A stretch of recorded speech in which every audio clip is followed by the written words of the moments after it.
In a moment of anticipated triumph, Sabrina Hamilton, the newly appointed State Attorney General, is cruising through an upscale neighborhood, confident and eager to implement changes against discrimination and abuse of power. However, her sense of empowerment quickly turns to tension when she is pulled over by Officer Miller, who, unaware of her identity, questions her legitimacy and subjects her to public humiliation. As Miller's unjust actions unfold, Sabrina remains composed, knowing that this confrontation is not just about her but about a systemic issue that needs addressing. The situation escalates as Sabrina is taken to the police station, where the true weight of Miller's mistake is revealed. Sabrina, with unwavering resolve, faces this challenge as the beginning of a broader fight for justice and reform. If you are not subscribed, I recommend you subscribe and activate the bell so you don't miss any videos. Sabrina cruised serenely through the winding streets of an upscale neighborhood, her mind abuzz with reflections on her new role as the State Attorney General and the sweeping changes she envisioned. The elegance of the surroundings, the meticulously manicured lawns, the grand facades seemed to reflect her aspirations. She was filled with a sense of confidence and empowerment, buoyed by the knowledge that she had the authority to make a profound impact in the fight against discrimination and the abuse of power. As she navigated the broad avenues lined with opulent residences, her thoughts were focused on the day's agenda. Sabrina had just left a pivotal meeting with her team, and her excitement about the upcoming presentation of her reform proposals was palpable. These reforms were designed to address deep-seated issues within the police force, a personal mission driven by her own experiences with prejudice and her commitment to eradicating it. Her journey from being the daughter of dedicated teachers to becoming the Attorney General was a testament to her resilience and her ability to challenge and overcome systemic biases. Austin thought about the intricate details of her presentation and the pressing issues that demanded her immediate attention. Sabrina was jolted from her reverie by the sudden flash of blue lights in her rearview mirror. The unmistakable sound of a siren pierced the tranquility of the street.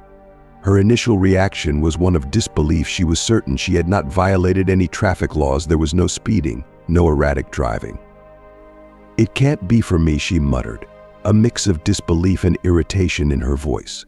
Nonetheless, she eased her car to the side of the road, preparing for whatever might come next. Officer Miller's approach was marked by a brusque efficiency. He adjusted his utility belt with a dismissive flick and stepped out of his patrol car with an air of practiced authority. His stride was deliberate, his demeanor a blend of boredom and disdain. He had conducted countless stops, but he could not have anticipated that this stop would involve someone of Sabrina's stature and significance. As he approached her vehicle, his gaze was skeptical, his expression reflecting a preemptive judgment of her presence in this affluent area, compounded by the assumption that she was somehow out of place. "License and registration, please," Officer Miller commanded, his tone more akin to an order than a courteous request. Sabrina remained composed, her demeanor unruffled, as she opened the glove compartment with deliberate calm. She retrieved the necessary documents and glanced up at Miller, noting the way he scrutinized her, as if he had already determined that she did not belong in such a prestigious neighborhood, driving a luxury vehicle. Handing over the documents with a polite yet assertive smile, Sabrina was met with a question that seemed to disregard the very proof of her legitimacy. "Whose car is this?" Miller inquired, his tone conveying an unwarranted skepticism despite having all the required documentation in his possession.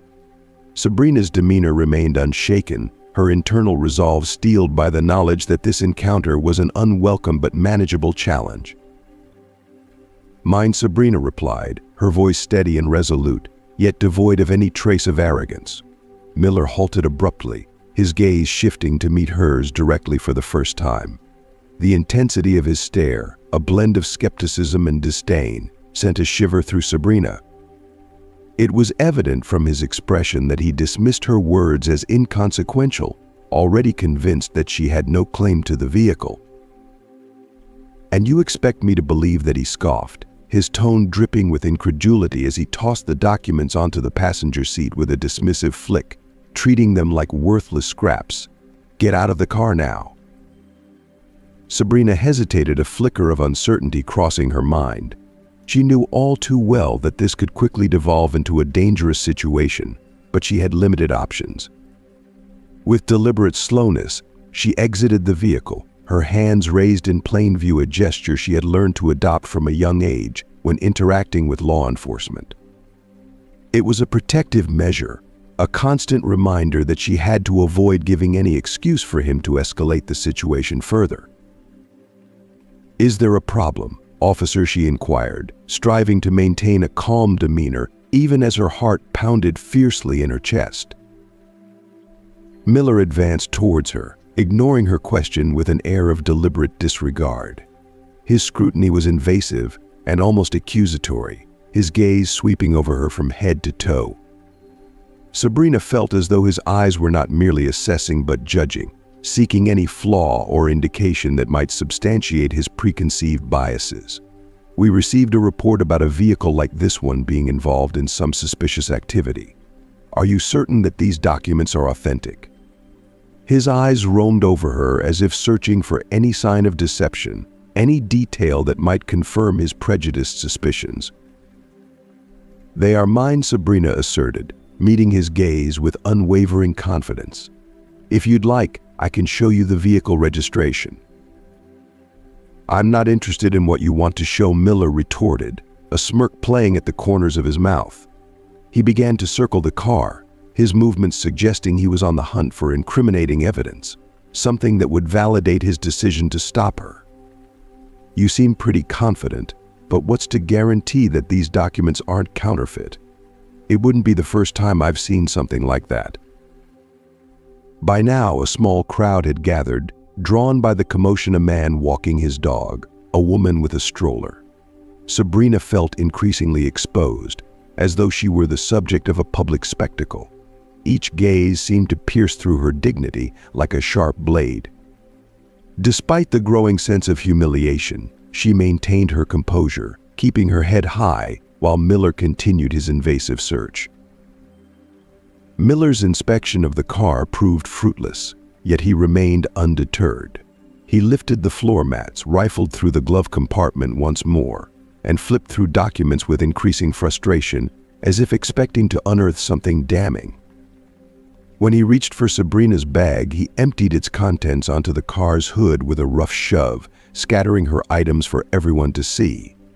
Sabrina felt a surge of anger and shame rise within her, her face burning with the intensity of the moment, but she managed to keep her composure. "This is ridiculous," Sabrina stated firmly, her voice steady with a mix of frustration and resolve. "I am being completely cooperative. There is no reason for this continued humiliation." "Ridiculous." Miller's laugh was a harsh, dry sound laced with disdain. "What's truly ridiculous is believing you can drive a car like this and expect no one to question it. We'll see how you explain this down at the station." He picked up his radio, his fingers moving with a sense of urgency as he spoke in rapid, coded language. His tone brooked no argument as he called for backup and notified them that he was taking Sabrina to the station. The cold efficiency in his voice underscored a deep-seated belief in his authority, a belief that Sabrina found deeply unsettling. If you are still watching this video and find these stories useful, please comment number 1 below to let me know that you are still watching this video with me. Thank you for your valuable time. Sabrina's heart sank at the mention of the station. She sensed the situation was spiraling out of control and felt a wave of panic rise within her. "This isn't necessary, officer. There's nothing wrong. We can resolve this right here," she said, her voice trembling slightly as she tried to maintain her composure. Miller's retort was sharp, betraying his impatience. "I decide what's necessary," he snapped, his eyes narrowing. "Get in the police car." As Sabrina felt her indignation grow, she took a deep breath to steady herself. The injustice of the situation was overwhelming, yet she knew that reacting impulsively wouldn't help. Instead, she reached for her phone and made a quick call, her voice a mere whisper as she spoke while Miller scrutinized her with a mixture of skepticism and mockery. "Oh, sure," calling someone, he said derisively, but Sabrina's calm smile remained unbroken as she ended the call. "All right then, officer. I'm ready." The weight of each step as Miller escorted her to the police car felt immense. This wasn't just a minor misunderstanding, it was a glaring reflection of a system desperately in need of reform. Every gaze from the onlookers seemed to amplify the gravity of the moment, and with each step, Sabrina's determination grew stronger.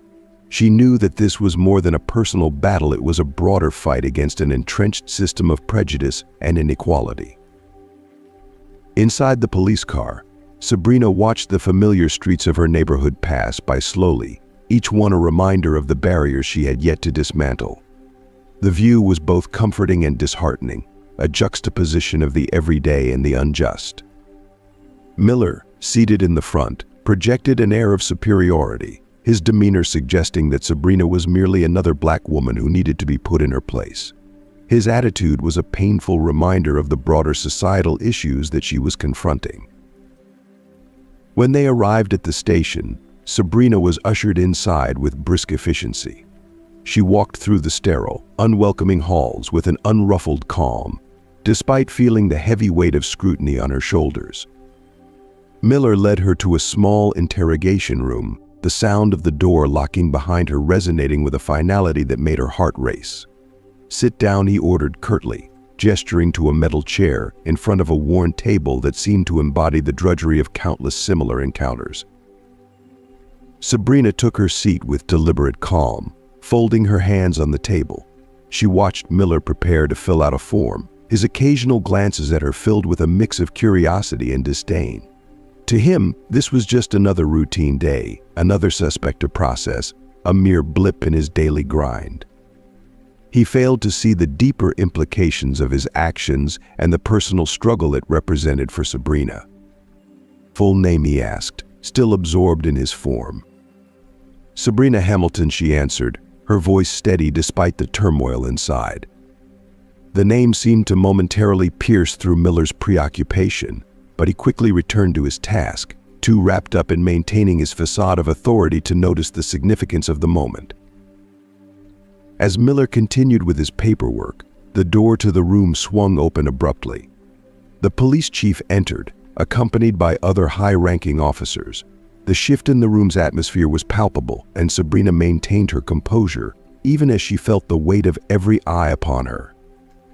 Miller, momentarily disoriented, struggled to understand why his routine case had attracted such high-level attention. The chief's grave expression spoke volumes, revealing how far beyond Miller's control the situation had escalated. "Officer Miller." "A word, please," the police chief said, his tone leaving no room for misinterpretation. Miller stepped out of the room, his confidence faltering as he anticipated a stern reminder about procedures. Outside, the murmurs grew louder, a chorus of mounting tension that seemed to engulf the entire department. The air was thick with anticipation, each passing minute adding to the weight of the moment, as Miller's colleagues exchanged uneasy glances. Sabrina, sitting alone in the small interrogation room, felt a surge of hope amidst the oppressive atmosphere. This moment was more than a personal affront, it was a pivotal point in a larger struggle for justice and recognition. In the starkly lit conference room, Sabrina found herself seated among high-ranking officers, a setting that should have brought her solace but instead intensified the gravity of the situation. The atmosphere was thick with tension, and an uncomfortable silence fell over the room like a heavy blanket. The police chief, visibly uneasy and fidgeting slightly with his papers, took a deep breath and addressed the room with careful deliberation. "Officer Hamilton, Attorney General Hamilton, there's a matter we need to discuss," he began, his voice betraying the stress he felt. From his vantage point across the room, Miller observed the scene with growing apprehension. His stomach churned with unease as he came to a stark realization: this was no ordinary meeting. The gravity of the situation struck him only when he was called into the discussion. As he entered the room, his gaze met Sabrina's, and it dawned on him with chilling clarity who he was dealing with. The woman he had so publicly demeaned and humiliated was now the highest authority he would have to face. Sabrina's outward composure remained unshaken. Her expression was one of calm assurance, a stark contrast to the turmoil brewing inside her. She was acutely aware that this moment marked the beginning of a series of confrontations, each one representing a step in her larger mission for reform. This was not merely about correcting a single wrong, it was about setting a precedent and demonstrating her unwavering commitment to justice. As Miller braced himself to mount a defense, Sabrina knew that the real struggle for justice was commencing right there and then. With an unflappable calmness, she prepared to address Miller's past actions and confront those who, like him, viewed justice as a privilege rather than a fundamental right. Meanwhile, in the police station, the atmosphere was charged with a palpable sense of anticipation. Miller, unable to still his restless movements, paced back and forth with growing anxiety. The other officers, who had been witnesses to his earlier actions, observed him with a mixture of curiosity and concern. Sabrina was ensconced in the meeting room with the police chief and other senior officers, but Miller could feel the impending weight of his summons. Sweat began to bead on his forehead, despite his attempts to appear indifferent. The magnitude of his mistake was becoming increasingly apparent, though he had yet to fully grasp the extent of the trouble he had caused. "Miller, the chief wants to see you," announced one of his colleagues, a grizzled sergeant known for his blunt advice. "This isn't just another routine matter. It's serious. Just try to stay calm." Miller merely nodded, though his mind raced with anxiety. He thought, what could this old man possibly understand about what's happening? He made his way toward the office with a heavy heart and dragging steps. Upon entering the room, he found the police chief already seated, his demeanor unyielding and stern. "Miller, take a seat," the chief instructed, gesturing to a chair without meeting Miller's gaze. Miller complied, his discomfort and apprehension evident in his demeanor. Sabrina, seated at the table with an expression of serene detachment, fixed her unwavering gaze on Miller. It was as though she was meticulously waiting for the precise moment to confront him with the truth he could not evade. Clearing his throat, the police chief began with a gravity that left no room for Miller's usual evasions. "Officer Miller, are you aware of who this woman is?" he asked, his tone a mixture of disapproval and stern expectation. Miller hesitated for a moment, but his overconfidence held him steady. "A driver I pulled over on suspicion of vehicle theft," he responded quickly, almost reflexively. The police chief closed his eyes briefly, as though struggling to maintain his composure in the face of Miller's ignorance. "This driver," the chief continued, "is Sabrina Hamilton, the newly appointed state attorney general." The revelation landed with the force of a sledgehammer, and Miller's eyes widened in disbelief. He struggled to process the information as the chief continued. "What you did was not merely an unjustified stop. It was an abuse of power, a violation of the principles you're sworn to uphold, an abuse that you cannot easily explain away." The realization struck Miller like a bucket of icy water, leaving him speechless. He attempted to utter a defense, but the words eluded him.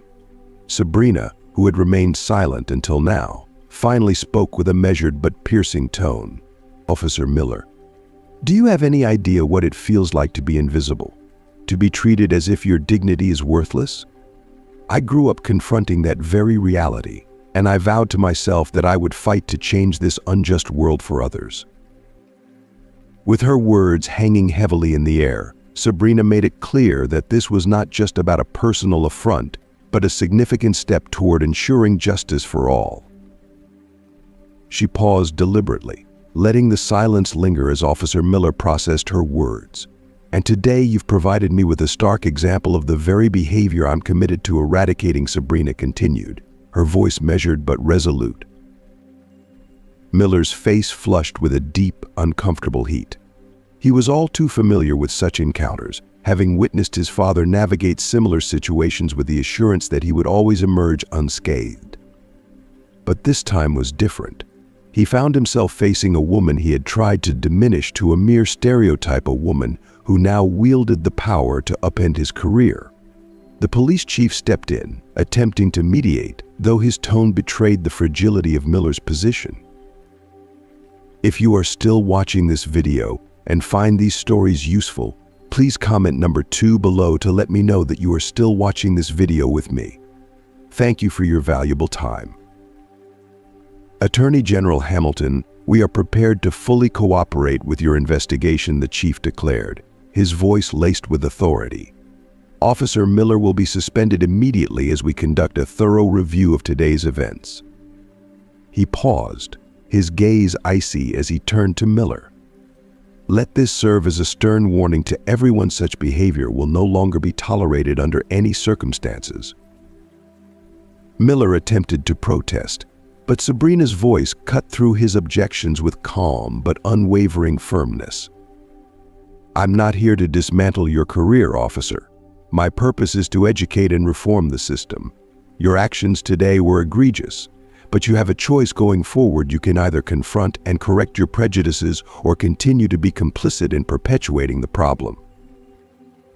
As Sabrina rose from her seat, the police chief followed suit, leaving Miller isolated in the room. The sensation of the ground slipping away from beneath him was palpable. The suspension was merely the beginning of the repercussions he faced. The reputation of his father, the familiar stories of how certain individuals were to be distrusted, everything he had known was now being questioned. He began to grasp the gravity of his situation and the realization that he was on the wrong side of history. While waiting to exit the room, Miller's mind raced through what he knew about Sabrina. He had heard of her achievements, how quickly she had risen through the ranks, and how she stood firm against challenges.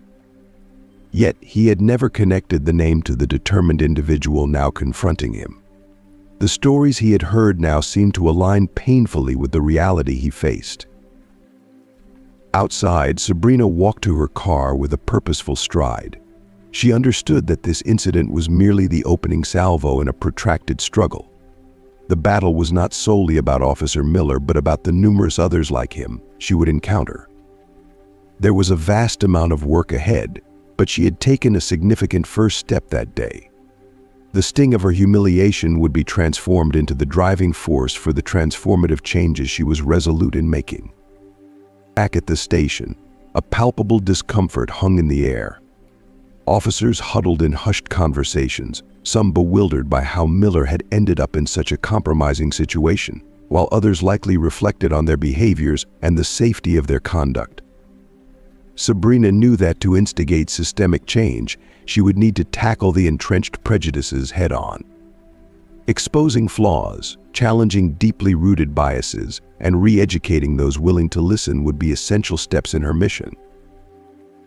As Miller sat at his desk, methodically filling out the suspension report, he was acutely aware that this document marked merely the beginning of a profound journey of self-reassessment.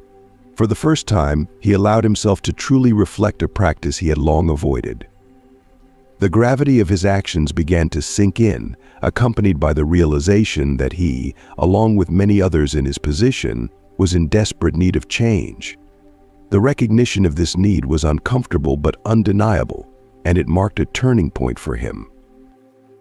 Sabrina, having just left the police station, felt a complex mix of relief and responsibility. While she was relieved to have navigated the immediate crisis, she understood that this moment was only the first step towards a deeper, systemic transformation. The journey ahead was daunting and required more than just individual victories. It demanded a sustained and collective effort to challenge and change entrenched systems.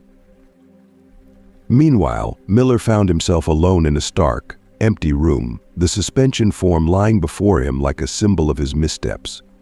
As he stared at the form, he was haunted by memories of his father, a former officer, whose career had ended in disgrace due to similar issues. His father had faced removal from duty, but had never been held accountable in a meaningful way. This unresolved past loomed over Miller, fueling his fear that he might be destined to repeat those very mistakes. The question of whether he would break free from the cycle, or fall into the same self-destructive patterns plagued him as he signed the form and left it on the table. Outside, Sabrina was already strategizing her next steps. As she drove home, she replayed the events of the afternoon in her mind, the indignity of being unjustly stopped, the frustration of witnessing Miller's condescending attitude. Yet amidst these reflections, she felt empowered. The sight of a police uniform passing by in her rearview mirror no longer intimidated her.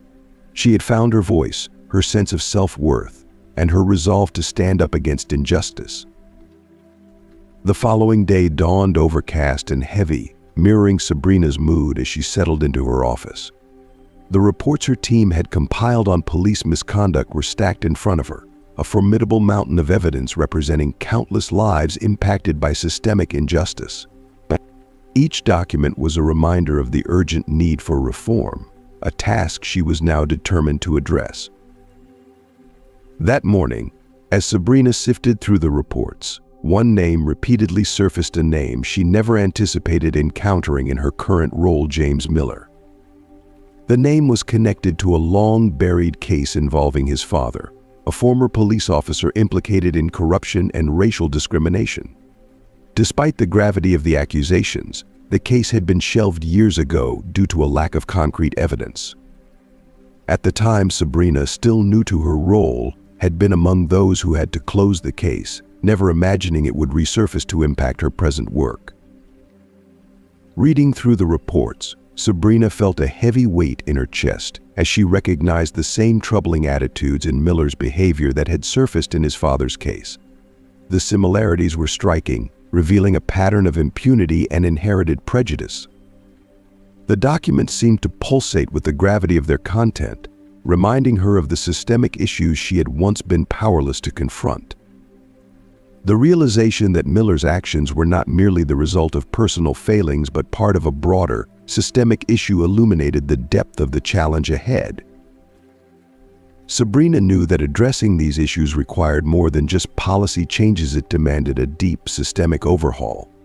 The mistakes of the past, now clearly visible, underscored the need for vigilance and perseverance in her quest for justice.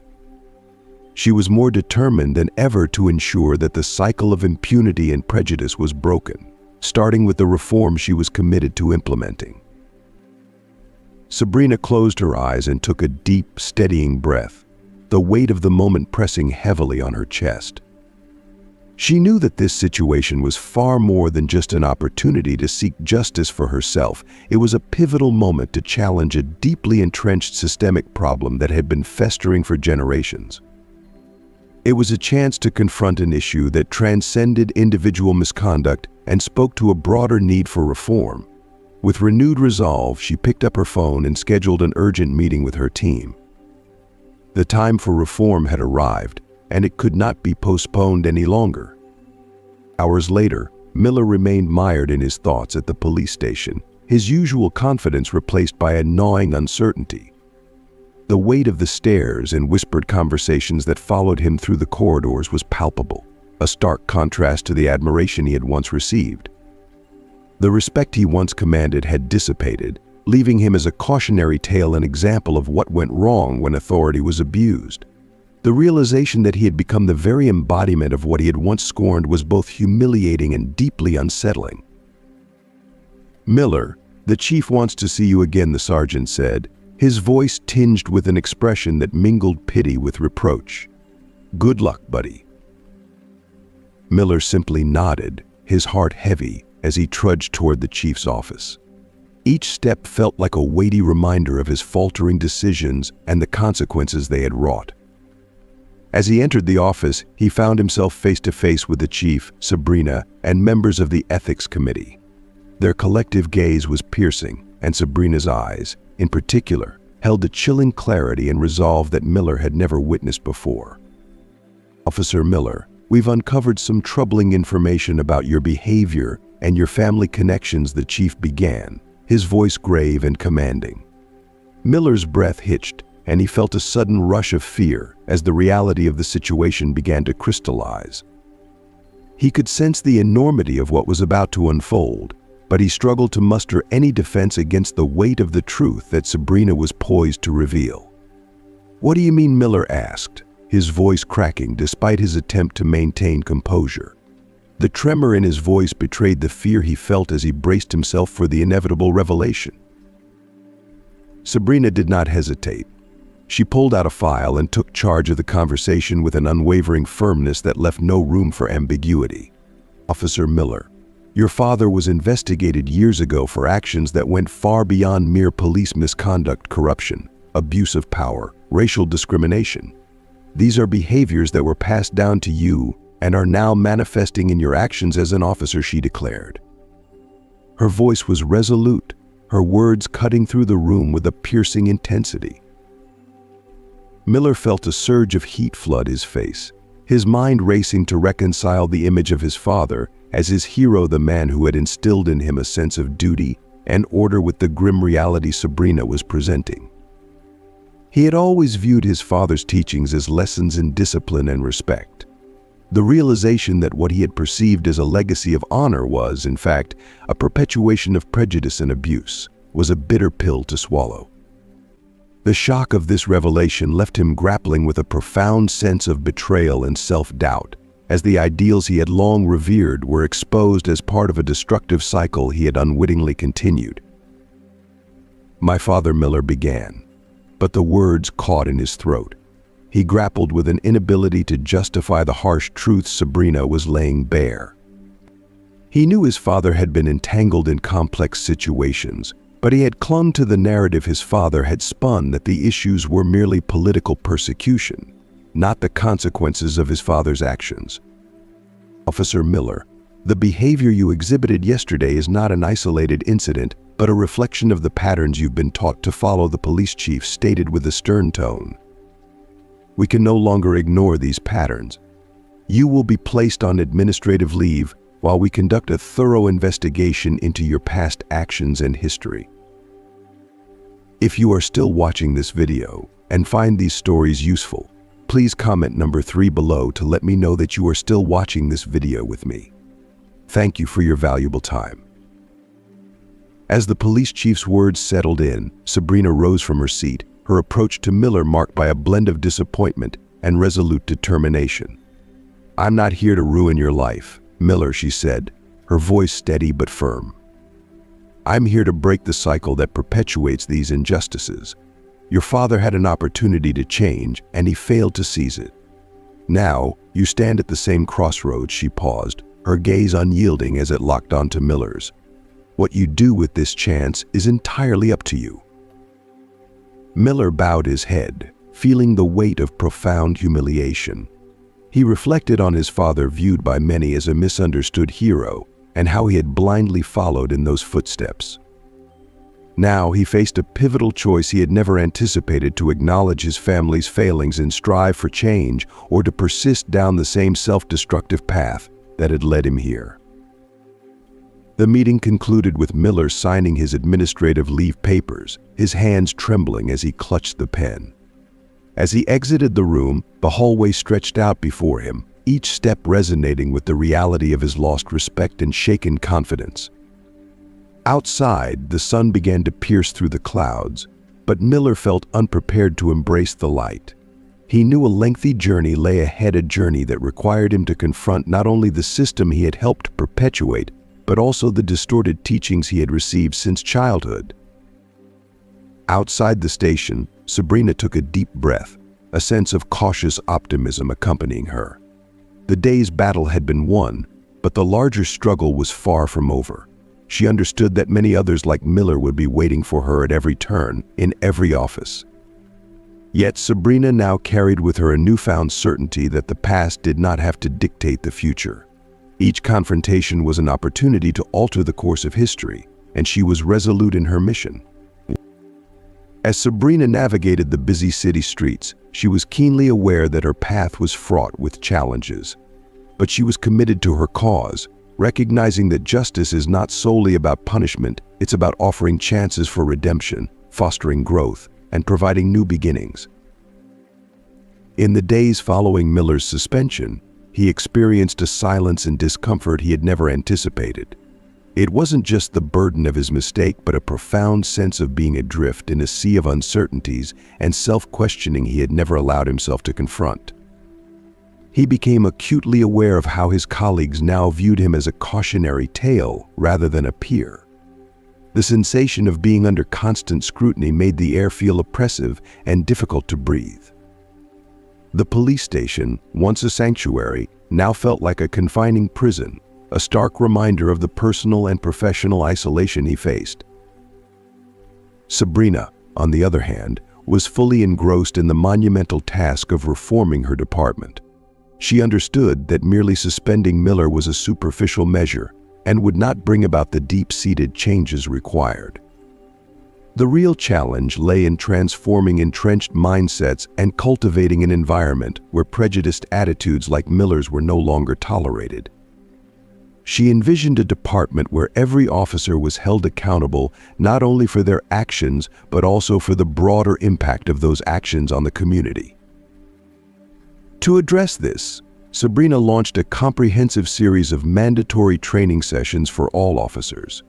These sessions covered a range of crucial topics, including bias, discrimination, and the abuse of power. Despite his suspension, Miller was required to participate in these training sessions. He found himself seated in the back row, arms crossed defensively, and his face etched with tension as he endured lectures on equality, respect, and systemic reform. Initially, he struggled to focus. His anger and wounded pride formed a barrier that obstructed any genuine attempt at introspection. As the sessions progressed, Miller began to confront uncomfortable realities. He was exposed to a series of poignant stories and videos featuring individuals who had endured mistreatment at the hands of officers like him, people who had been unjustly detained, humiliated, and emotionally scarred by biased policing practices. A lump formed in Miller's throat as he came to the unsettling realization that he could have easily been a central figure in many of those harrowing accounts. During one particularly impactful session, a black man named Marcus took the stage. Marcus, a local businessman who owned a bike shop, shared a deeply personal story about an incident where he was stopped by the police solely based on the assumption that he did not fit the profile of someone who could own such a business. As Marcus recounted the event, Miller felt an icy shiver run down his spine. The description of the encounter struck a familiar chord, revealing unsettling similarities to his own experiences. Marcus spoke with a measured calmness that spoke volumes about years of enduring indignities, facing suspicious glances, and absorbing veiled comments. His narrative was devoid of anger or accusation. Instead, it was a straightforward account that imbued each word with immense gravity. "The worst part," Marcus said, addressing the audience with a weary but resolute gaze, "isn't just being stopped or questioned. It's the internal toll it takes. It makes you question your worth and your right to be where you are. It shakes your very sense of dignity."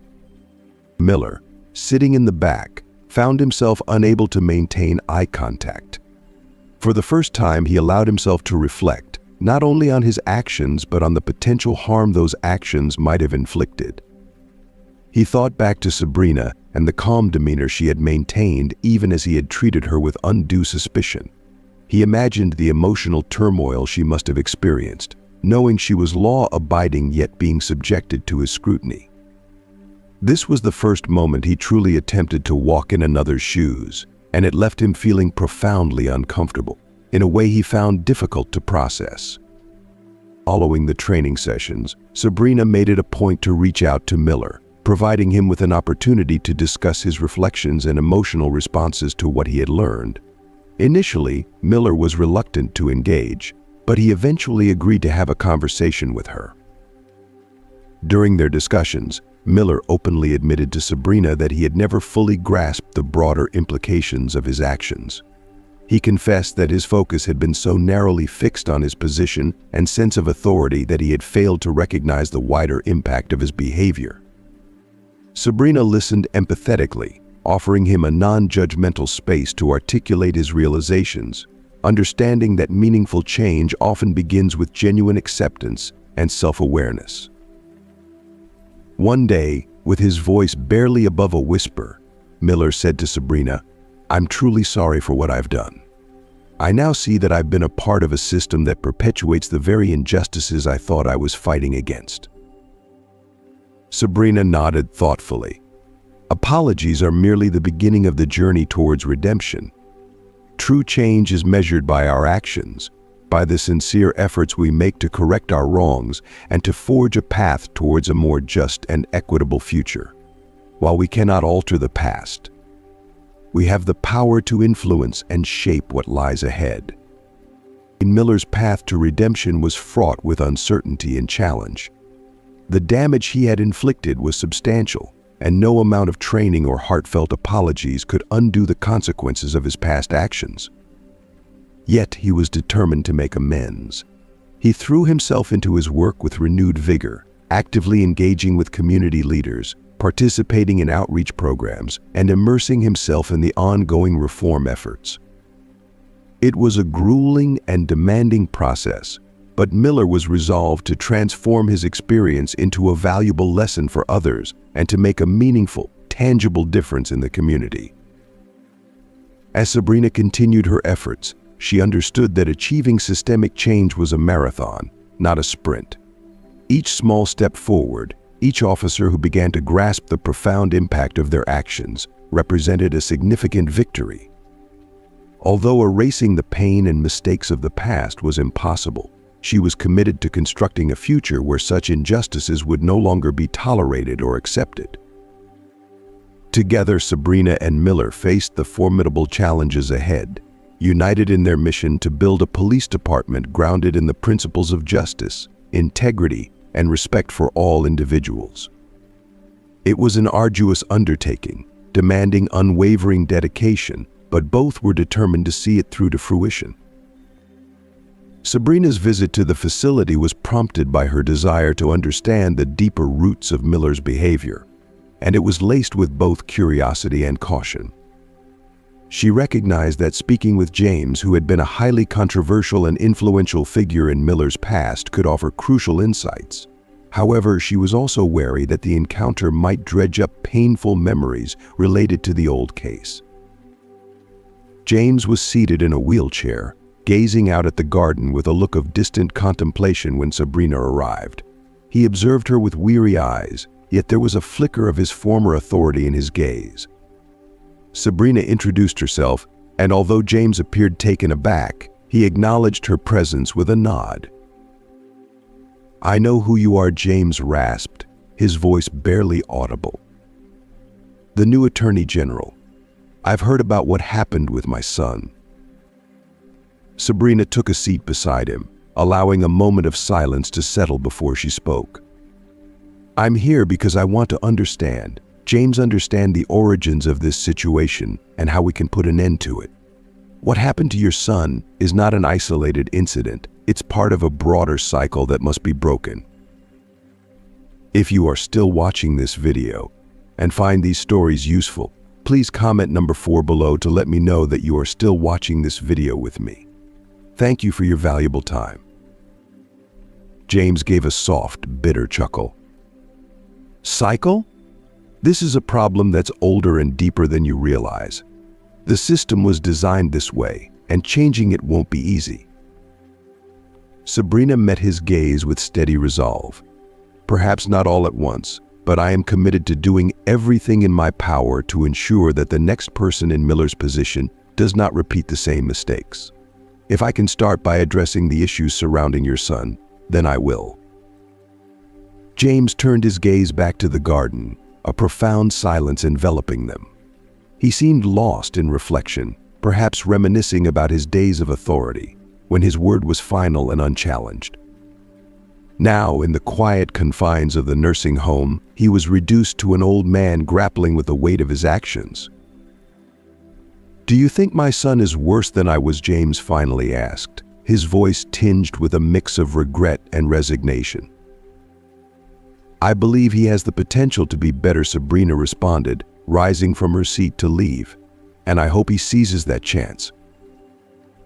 As Sabrina walked away, her departure left James staring intently at the horizon, her words reverberating in his mind with an unsettling clarity. Meanwhile, Miller, who had been informed about Sabrina's recent visit to his father, was grappling with a surge of confusion and self-doubt. He found himself standing outside the nursing home, paralyzed by an internal conflict that prevented him from stepping inside. His father, once the guiding figure whose influence he had followed unquestioningly, now seemed to be a symbol of a misguided legacy that Miller was starting to critically examine for the first time. The days that followed were marked by a profound silence for Miller. He spent countless hours lost in thought, dissecting every decision he had made, every misstep he had taken, and every prejudiced remark he had once overlooked. The weight of his actions, or lack thereof, began to sink in with painful clarity. He knew he needed to reach out to Sabrina, but the task of admitting his mistakes to her, someone who now embodied the values he had failed to uphold, seemed daunting and humbling. One afternoon, after days of internal struggle, Miller finally gathered the courage to confront his mistakes head-on. Without scheduling an appointment, he decided to visit Sabrina's office, fully aware that he might be turned away. Yet, he felt compelled to take this step for his redemption. As he approached her office, he was driven by a sense of urgency to mend the damage he had done. When he arrived, Sabrina was engrossed in reviewing documents. The receptionist, taken aback by Miller's unannounced visit, hesitated before relaying his request to see Sabrina. Despite her surprise, Sabrina, recognizing the gravity of the situation, instructed the receptionist to let him in. Miller entered Sabrina's office, his face etched with tension, but also revealing a newfound sincerity in his eyes, something Sabrina immediately recognized. Attorney General Hamilton. He began, his voice heavy with emotion. "I've made numerous mistakes, not just with you, but with many others.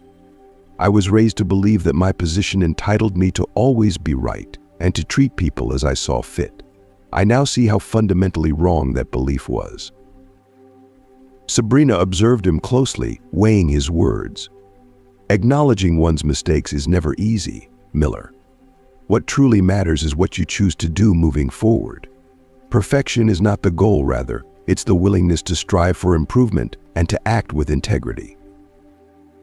Miller nodded, experiencing a blend of relief and trepidation. He understood that the journey ahead would be challenging, but for the first time, he felt a glimmer of hope that he could make amends. Sabrina extended her hand and Miller shook it, a simple gesture, but one imbued with significant meaning and a mutual recognition of the steps they were both willing to take toward positive change. As time passed, Miller became actively engaged in training sessions, not merely as a passive listener but as an active participant, questioning, reflecting, and learning from his own experiences. He also began volunteering with community programs, immersing himself in stories and perspectives he had previously ignored. This newfound engagement allowed him to grasp that his role extended beyond maintaining order. It was about genuinely protecting and serving every individual without exception. Sabrina, for her part, continued to confront challenges, but each small victory and every incremental change affirmed that progress was being made. Watching Miller's sincere efforts to redeem himself, she felt a renewed sense of hope that perhaps, at long last, the cycle of mistakes and misjudgments might be broken. As the sun dipped slowly below the horizon, casting a warm golden glow over the city, Sabrina prepared for a public event in the police station's auditorium. The space was abuzz with anticipation, filled with police officers, community members, and local leaders. And in the back of the room, younger officers observed Sabrina with respect and admiration, recognizing her commitment to meaningful reform and the positive impact of her work. The atmosphere in the room was thick with a palpable sense of anticipation. The air seemed charged, as if everyone present knew that a pivotal moment was about to unfold. Miller was among the attendees, seated in one of the rear rows, a stark contrast to his usual position in the limelight. This time he wasn't in his familiar role as an assertive figure in the front. He was here as an earnest participant, fully engaged and prepared to listen. Miller had consciously chosen not to hide in the shadows but to step forward with humility and a genuine desire to learn. His role in that room was clear: to observe and absorb every detail, not as the confident officer who believed he had all the answers, but as someone keenly aware of his own need for growth. In the months leading up to this moment, Miller had embarked on a rigorous journey of self-reflection. He had dedicated himself to intense personal development, attending numerous training sessions and engaging in dialogues with community members he had previously viewed with skepticism. This path of self-criticism and redemption had been arduous and fraught with challenges. It required him to confront his own biases and assumptions and to actively seek out opportunities for improvement. Although the journey was far from easy, Miller understood that it was the only viable path if he genuinely aspired to become a more compassionate and effective individual. As Sabrina stepped onto the stage, the room erupted into a standing ovation. Her entrance was met with enthusiastic applause, reflecting the collective respect and support of the audience. Sabrina's posture was resolute, yet there was a subtle, warm radiance in her eyes that conveyed a deep sense of relief and gratitude. She was acutely aware of the long road ahead, but the acknowledgement and applause symbolized a significant milestone, one that demonstrated that meaningful change was indeed possible, even within a system that had long been resistant to it. "Good afternoon, everyone," Sabrina began, her voice ringing out with clarity and confidence. "Today marks the commencement of a new era, a phase where the ideals of justice, respect, and equality are not merely lofty concepts but actionable principles that will shape our daily practices." She surveyed the audience with a steady gaze, pausing momentarily to ensure she had their full attention. "Reaching this point has been a challenging journey, and I fully recognize that there is still much work to be done. However, what truly matters is our collective willingness to embrace change. Each of you has the power to influence this transformation. Whether it's through the way you conduct your interactions with citizens or through the everyday actions that uphold respect and dignity." Miller absorbed every word with intense focus. It felt as though Sabrina's speech wasn't just directed at the broader audience but was a personal message for him, extending a lifeline to help him emerge from the shadows of his past shortcomings. Sabrina continued, her tone imbued with earnestness. "I want to extend my heartfelt gratitude to everyone who played a role in bringing us to this momentous occasion." She briefly acknowledged Miller with a fleeting glance before redirecting her attention to the audience. "Together, we have the opportunity to build a police force that transcends mere authority and embodies the true essence of service and protection for all." If you are still watching this video and find these stories useful, please comment number 5 below to let me know that you are still watching this video with me. Thank you for your valuable time. The applause that followed was thunderous, reverberating through the auditorium. Sabrina stepped down from the stage, warmly greeted by several members of the community. Miller remained seated for a few moments, letting the weight of Sabrina's words settle within him. When he finally rose to his feet, his heart pounded with a mix of nervousness and resolve. He made his way towards Sabrina with a newfound determination forged through his recent journey. "Attorney General Hamilton," he began, his voice carrying a tone of genuine gratitude, "I wanted to personally thank you, not only for providing me with the chance to learn but for illuminating the need for change within myself. Admitting one's faults is never easy. But your guidance has shown me that improvement is possible. I recognize that I have a considerable distance to cover, but I am committed to this path." Sabrina's response was a warm, encouraging smile that conveyed both pride and support. "I'm truly pleased to hear that, Miller. Real change begins when we open our hearts and minds to see beyond our preconceived notions. You've already made a significant first step, and I believe you're on the right path." They shook hands, a gesture that transcended a mere formality. It was a profound symbol of mutual understanding and commitment, a silent pact to forge ahead together toward a fairer and more equitable system.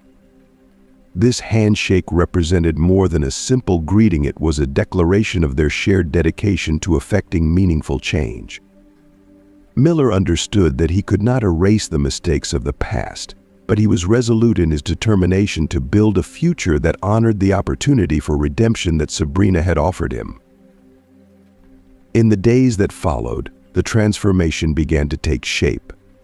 Police stops on the streets became notably more respectful, reflecting the new protocols that had been put into place. Training sessions were ramped up in intensity, ensuring that officers were thoroughly acquainted with the revised procedures and the importance of their implementation. The relationships between the officers and the community, once strained, started to mend as trust and respect began to replace suspicion and discord. Sabrina remained vigilant, closely monitoring each step of the transition to ensure that the new standards were upheld and that every officer embraced the new approach to their duties. Miller immersed himself in community programs, eager to contribute positively. He engaged directly with both youth and adults, sharing his journey and the lessons he had learned from his past mistakes. His goal was not to change the past, but to use his experiences as a cautionary tale to guide others away from similar missteps. One afternoon, while assisting at a bike workshop hosted at Marcus' store, the businessman who had shared his story during the training, Miller felt a profound connection with the community that had eluded him before. As they worked together to repair bikes, Miller and Marcus exchanged a knowing smile. "Life has a funny way of teaching, doesn't it?" Marcus said, handing Miller a wrench as they adjusted a bike's gears. "It sure does," Miller responded, smiling genuinely. "And I'm ready to learn, even if it means facing some tough lessons." Their laughter, filled with a sense of understanding and relief, echoed around the workshop. Miller recognized that while challenges still lay ahead, he was no longer alone.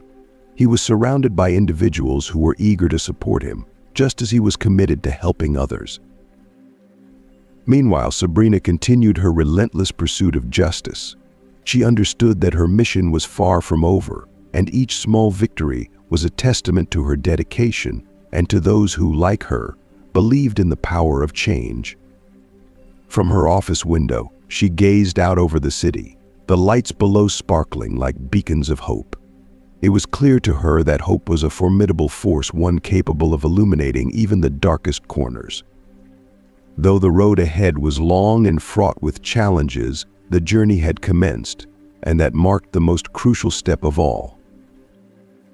Thank you so much for joining us today. I hope this story of Sabrina Hamilton and her encounter with Officer Miller has provided some valuable insights and reflections. What have you learned from this narrative? How do you think these lessons could be applied in your own life? Please share one key takeaway and how you plan to practice it in the comments below. Your feedback helps us grow and continue creating content that resonates with you. If you enjoyed this video, please leave your comment, like, share, and don't forget to subscribe to our YouTube channel. By subscribing and activating the bell icon, you'll stay updated with all our latest videos and stories. Your engagement means a lot to us, and we look forward to hearing from you.